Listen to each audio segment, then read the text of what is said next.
ए राजा खाली गाजरा गाजरा ले अइल हो, कुछो हमर कहाला खाना कइल हो। ये देखी के लागल बा चोटावा, ओठला लीला रुसल बा ए सैया जी, सुनर सुनर ओठावा।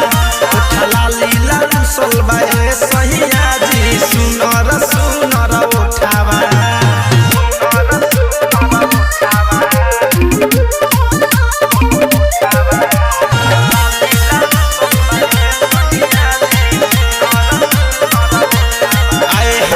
अपन खातिर पाउडर लियला, हमर कहल भूल गइला।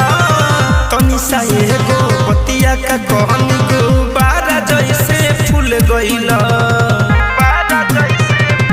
ए राजा जी अपन खातिर पाउडर लियला, हमर कहल भूल गइला।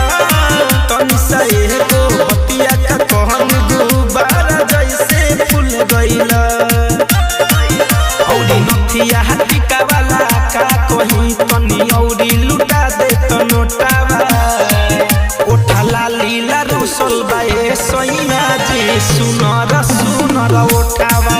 ओठला लीला रुसल बा ए सैया जी, सुनर सुनर ओठावा।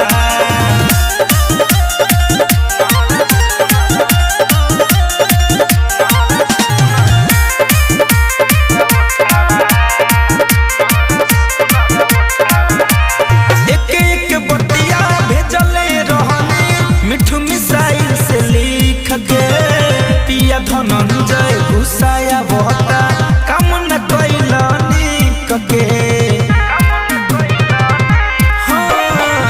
एक बतिया भेजले रहनी, मिठू मिसाइल से लिख के पिया धनंजय घुसाया बता, काम न कैला निक के। हमारे दाना पयलिया सहेलिया संगे तोहर मन करे न चली झोटावा।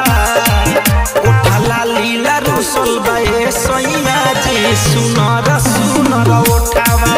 ओठला लीला रुसल बा ए सैया जी, सुनर